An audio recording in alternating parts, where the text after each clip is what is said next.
You know, son, someone once said, obsession is a young man's game. And my excuse is that I never grew old. Who said that? An English actor by the name of Michael Caine.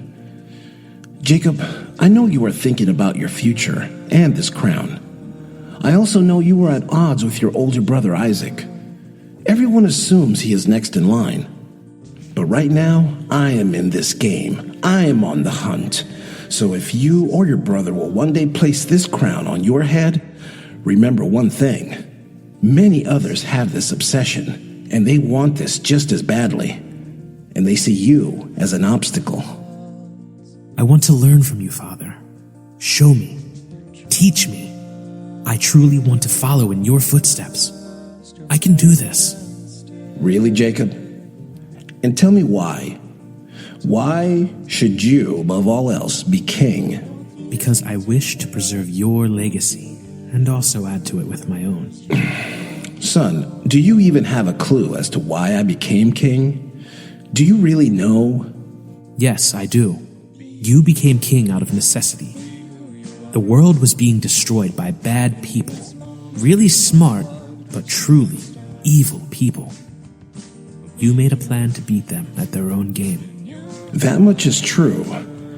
And it took me so many years to even learn their game, their rules, to gain their trust. Some of the most incredibly nasty people on the face of the planet. And then I took it all from them. Teach me, Father. I haven't been tainted. I have your blood in my veins. I love God, and with your teachings I can beat them too. Jacob, I know your heart is in the right place, but it's a mistake to play on my vanity. This crown has no bloodline. Let me ask you, is this really an obsession? And if so, what are you so obsessed with? Have you not seen what this crown has done to me? Do you not see my sacrifices? And I make them every single day. Why would you even want this? Because you are more than my father. You are my hero. When your father is not only the greatest man you know, but the greatest man to billions of other people, tell me, why wouldn't I want to be like you? My son, I didn't become king because I wanted to be like anybody. I simply wanted to free my people from the monsters that ruined my country. And that is where you and I are fundamentally worlds apart.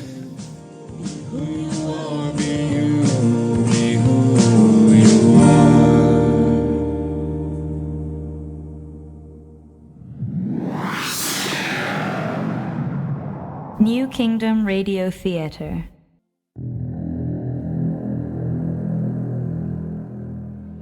One of the advantages King Asilas always had was the element of surprise. He kept his inner circle very tight, and no one dared dispense information to the public without his approval. The few times information had been leaked, those responsible were either hanged or shot by the king himself.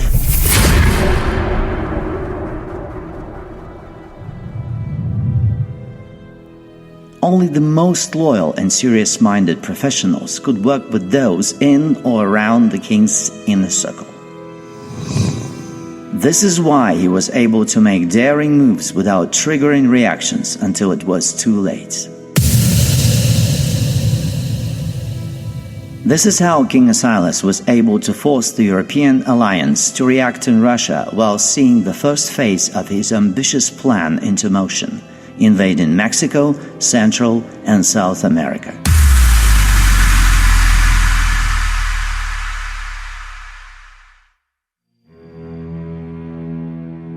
Your Majesty, we've completed another round of tests on lifting the fog on test groups. We've been using top-secret sites around the country to see if the subjects would react differently. But what we found is people always respond the same way, no matter where they reside. And how exactly do they respond? Well, perhaps Lord Roberts is better qualified to explain their responses from a medical perspective, because from my view, they generally become animals. Your Majesty, what my team and Lord Oreb's team have discovered is when people wake from this fog, a pattern of reactions occur. For a few days, they experience immense euphoria, like someone might experience when they are high on drugs. I wouldn't know what that's like, but go on. We've learned the frequencies that induce this permanent fog suppresses much of the brain's ability to produce natural endorphins. Not only that, the fog also inhibits our body's production of several particular chemicals. So, what happens initially is the brain begins to produce endorphins, and a euphoria lasting a few days occurs. But the body readjusts, and the production of endorphins seem to level off with the production of other chemicals. And do these other chemicals also make them behave like hippies for a few days? Hippies, sir? Never mind, go on. If I may interject, Lord Roberts, I've observed people in this initial stage dancing and singing with great enthusiasm. It's as if they are happy and they can hardly stand it. At first, I found the behavior disturbing, and then one night I had a dream that my fog was lifted, and I was dancing and running around like them. I think I understand this feeling.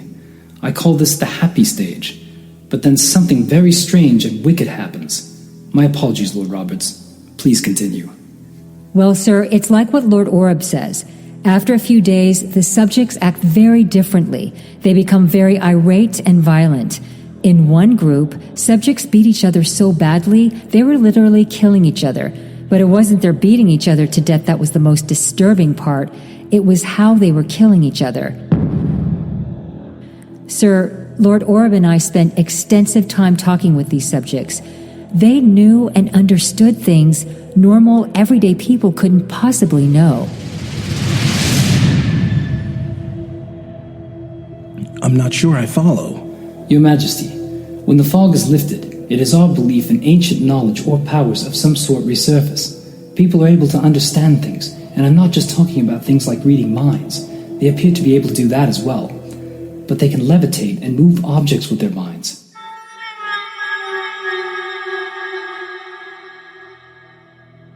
Sir, we've observed them lifting large, heavy objects like they were tossing paper plates. And some of them even developed the ability to communicate telepathically. When I got close to some of them, I could hear their voices in my head.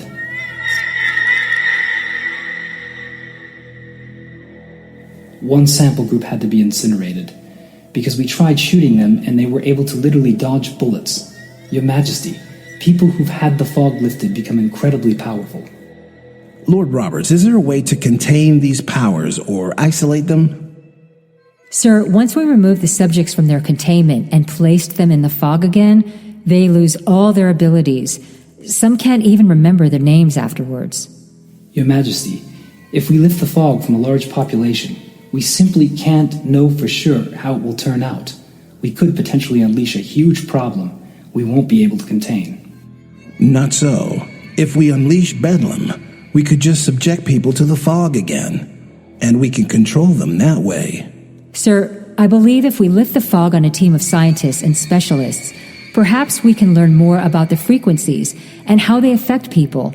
Better still, get a little close to finding its source. Allow me to put together a special team, and within a few months, we'll have a much greater understanding of what we are dealing with and use it to our advantage.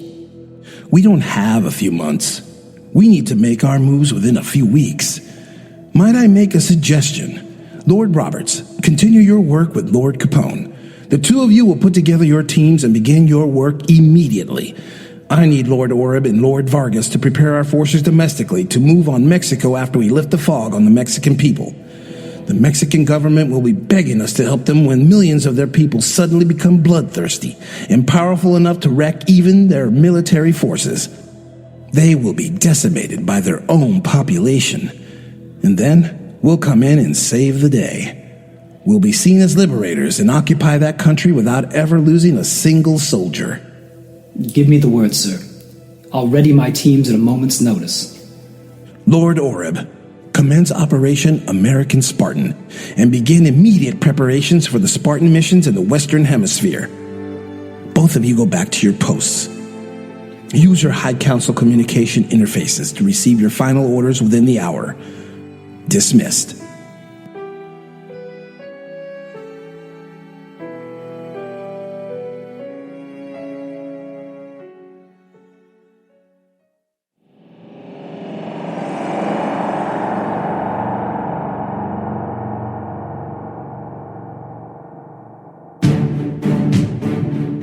Asilas? Gabriel, we need to talk. You are too forward with Seraph. It's important, of the highest urgency. Asilas, I am here to help you, not to serve you. Remember this when addressing me. Yes, apologies, Gabriel. I forget my place. Much better. Now, what do you need, King? It's urgent. Come to me. Again, Asilas, I do not. I can't talk about it over the phone. Anyone could be listening. This connection is encrypted with a blessing by the Lord himself. No mortal can hear us. It isn't mortals I'm worried about. Ah, so this deals with Satan himself. And it's gone mad.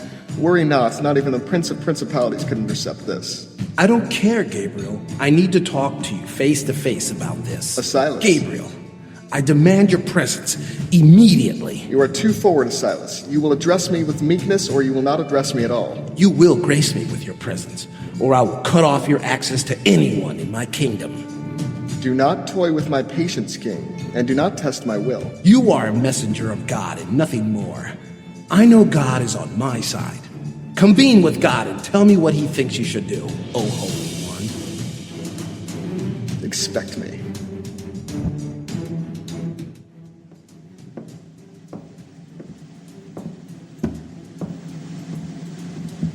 What is so urgent and secretive that you have to see me instead of speaking on the phone? Some things are just too sensitive to be said over the phone. Besides, body language and human frequency emissions can sometimes tell you more than words can. There's no need to be cryptic, Asilas. Say what you must say. I've given you full access to all of my country's most advanced technologies and even our top scientists. Your unrestricted access would be a grave and troublesome mistake for any other leader. But it is not my place to question the messenger of God. I am sensing great doubt in you, King. It's time I ask you for something, Gabriel. We've developed something called the poison filter. Surely you are aware of it. But it has been modified, and now we can use it to block cloaked frequencies that have been inhibiting the full capacity of the human brain, especially putting all of mankind in a fogged state, unable to reach our fullest capabilities. I admit I am aware of this. What is its source, Gabriel? Tell me this. Asilas, I admire your acumen. You are certainly unlike most human beings. In another time, we could have been close friends, perhaps even rivals. You know, you have the uncanny ability to see and interpret things far beyond the scope of your immediate sources. I suppose this is why you made your way to become an absolute ruler. It is true there is a source, but it isn't what you think it is. It's not a technology, it is something else. Something else? If it's not unnatural, it must be natural. What sort of natural emissions might interfere with humanity like this? But what is unnatural about natural things creating? Is blood unnatural? Art? Death? Gabriel. And you are not one to be distracted either. Single-minded. All right, I'll answer your question. It is a being, a living, breathing, immortal monster. Where can I find this monster, and how can I destroy it? It would be immensely unwise to pursue this, Asilas. I strongly suggest you do not press me on this issue. You will not only put yourself and your country at peril, but the entire human race. And why is that? If it is a monster, it is clearly driven by nefarious impulses. It is not that simple. If you destroy this monster, you are destroying something fundamental, basic. Are you saying that this creature is part of something fundamental about the universe? Astute. Yes, and its separation from us is what gives us such power. This is unnatural. You should fear the evil it brings about. I am a man of God. I fear no evil. I am an angel of the Lord, am I not? I fear such evil. I thought angels felt no fear. I thought a man of God would know when to feel fear. Gabriel, don't think I don't know what you are.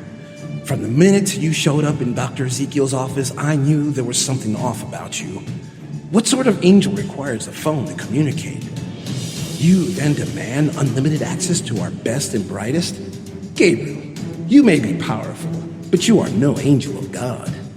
Silas, times are changing. Prayer just doesn't work the way it used to. The phone was... Gabriel. Look, Silas, what matters is I'm here to help you. Your nation will fall, your Spartans will fail. I've seen my share of wars.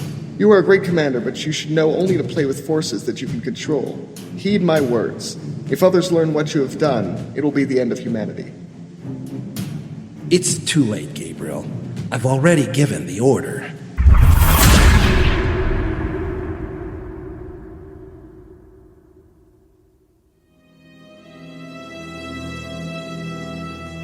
Lord Oreb and Lord Vargas were given their orders to prepare America for an invasion of Mexico using an untried weapon, a modified poison filter. But King Asilas was a master of misdirection. The moment his enemies became fixated with one arm of his power, they were forced to react to a different strategy. And just when the monster group thought they had him cornered, they learned they were merely playing into his hand and found themselves trapped in another one of Asilas's mazes.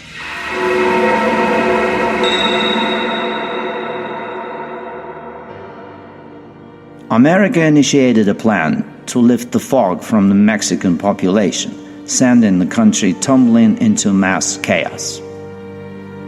This utterly shocked the entire world.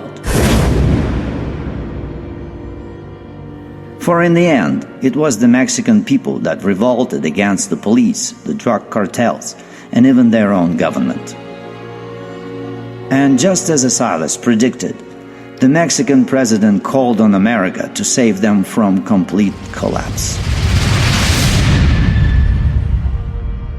But once American troops arrived, Asilas made sure the Mexican president and most of the government officials were dragged into the streets by the angry mobs and murdered in the most sensational ways imaginable. The people levitated all of the government officials hundreds of feet in the air and made them drop to their deaths.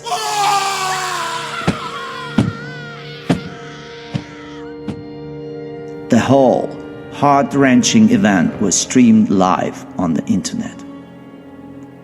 Asilas had Lord Oreb strategically stop the poison filter, and people returned to normal, finding themselves occupied and now a part of the new kingdom of America.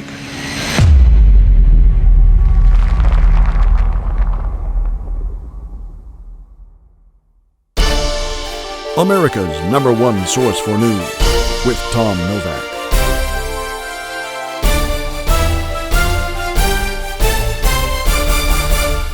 Good evening. The world is in shock this evening at the announcement that Mexico is being occupied by the new Kingdom of America. King Asilas and members of the High Council have released a statement which reads, and I quote, "Mexico is no longer a sovereign nation.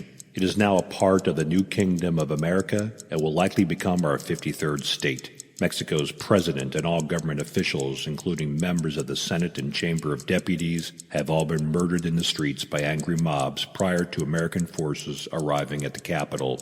It was an unfortunate chain of events that took place in which the people of Mexico rose up against a corrupt government and literally destroyed it. The new Kingdom of America, under the leadership of King Asilas, is now the system under which the Mexican people shall be governed from this day forth. Lord Alberto Vargas has been appointed by the king to oversee the establishment of a new governmental infrastructure in Mexico, and has added a title to Lord Vargas, Governor of Mexico. Many Mexican Americans across the kingdom have expressed great enthusiasm at the liberation of Mexico, as countless families are being reunited. And plans are also underway to tear down the thousands of miles of a massive wall erected during the time of the United States. And King Asilas himself has said he will be among the many workers on the first day the deconstruction of the wall takes place. King Asilas says he welcomes all Mexicans with open arms into his kingdom and plans to address the Mexican people in an official ceremony, but no date has been set. But there are still many unanswered questions surrounding the sudden and sensational end to the Mexican power structure. The Canadian Prime Minister has denounced the occupation of Mexico in a statement saying, and I quote, "America should be helping the Mexican nation by rebuilding its government structure and allowing the Mexican people to govern themselves." But King Asilas fired back at the Prime Minister in a statement saying, quote, "Mexico is overrun by corruption, drug lords, crooked law enforcement, and military. America did not destroy the Mexican government. They were absolutely self-serving, and the great people of Mexico rose up against them. America liberated the Mexican people from a sick and disgusting government. Under this king, Mexicans will no longer be held hostage by the drug cartels or corrupt police. Mexicans are now Americans." End quote. America's occupation of Mexico has sent shockwaves around the world. Even as American forces quietly move further into Russian territory, it is apparent something big is happening and is having quite an impact on world.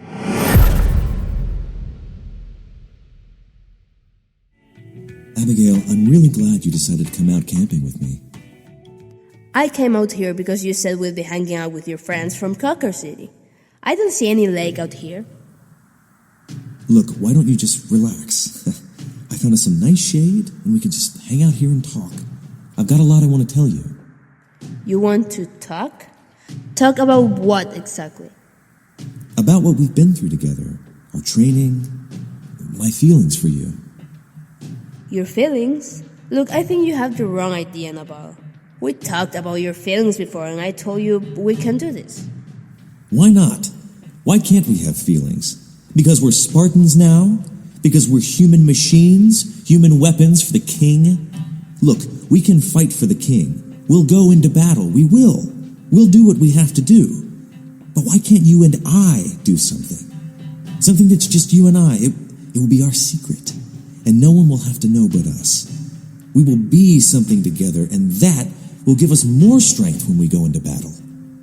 Nabal, please step back. You're getting too close to me, and I am not comfortable with this. Where are your friends? Are they coming? Or was this just a lie to get me along out here? Don't resist, Abigail. I want you to be mine. I want to make you mine. No, I don't belong to anyone. The king is not here to stop us, Abigail. He can't come between us right now. Nabal, no! Stop!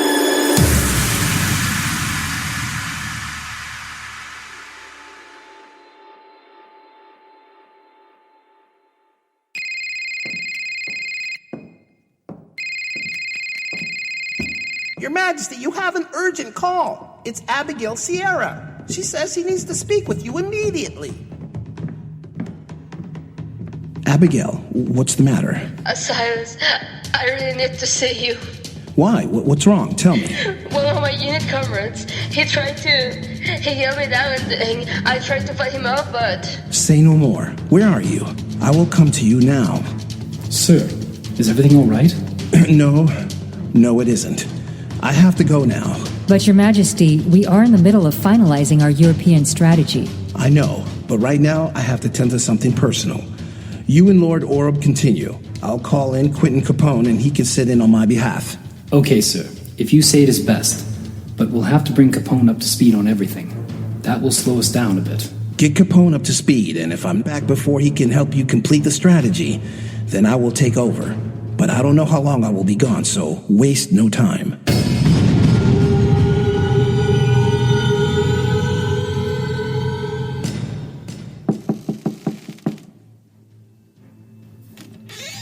Abigail, the doctor said you suffered some minor bruises, but otherwise are fine.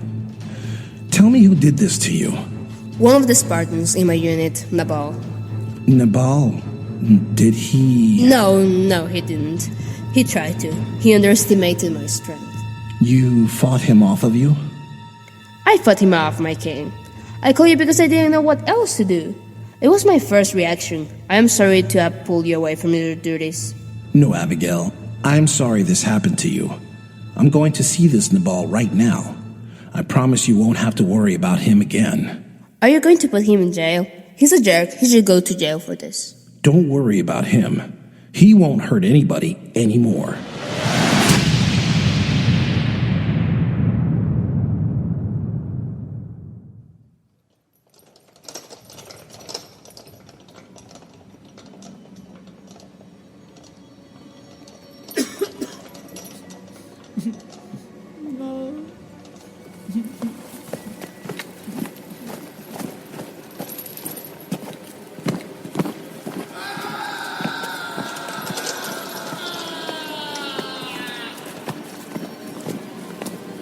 So, you thought you would get away with trying to rape Abigail? Rape? I didn't try to rape Abigail, Your Majesty. She wanted me to do what I did. She wanted you to beat her up? Are you insane or stupid? King Asilas, Abigail and I did a role play.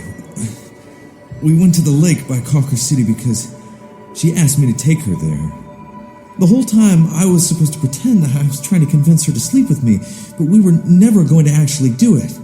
I swear. You expect me to believe that crackpot story? It's true, sir. I admit I did get a little rough, but that was part of the plan, too. She wanted me to get rough. She wanted to see if she was strong enough to fight off a big, strong man, and she did. She beat the crap out of me. Unfortunately, Mr. Nabal, I don't believe you. Your Majesty, don't kill me. I swear this was all part of Abigail's plan. She wanted this to happen. Why? Why would she want that? I don't know. But I swear to God, she's evil or something. Please, my king. Commandment number 3, Nabal. You shall not take the name of the Lord your God in vain.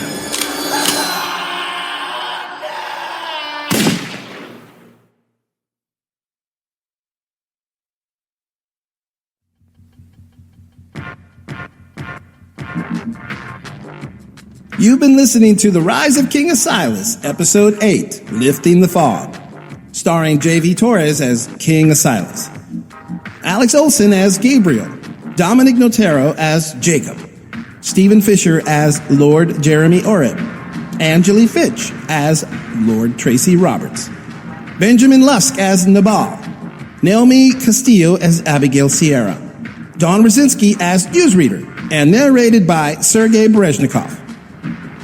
This episode features the songs Be You by The Intimates. Visit The Intimates at www.theintimatesmusic.com. And Trees Cloud Soothe by Strange and Free. Visit Strange and Free at www.strange.free.com. And the song Reinvent by Pop Slop. Other music contributions by Kevin MacLeod and Incompetech.com, freesound.org, airbornesound.com, and Audio Jungle. For more information about the cast, the music, and this production, please visit www.theriseofkingasilas.com. And be sure to listen to our friends on other podcasts like Everlasting Beholders, Empty, and Stranger Lands.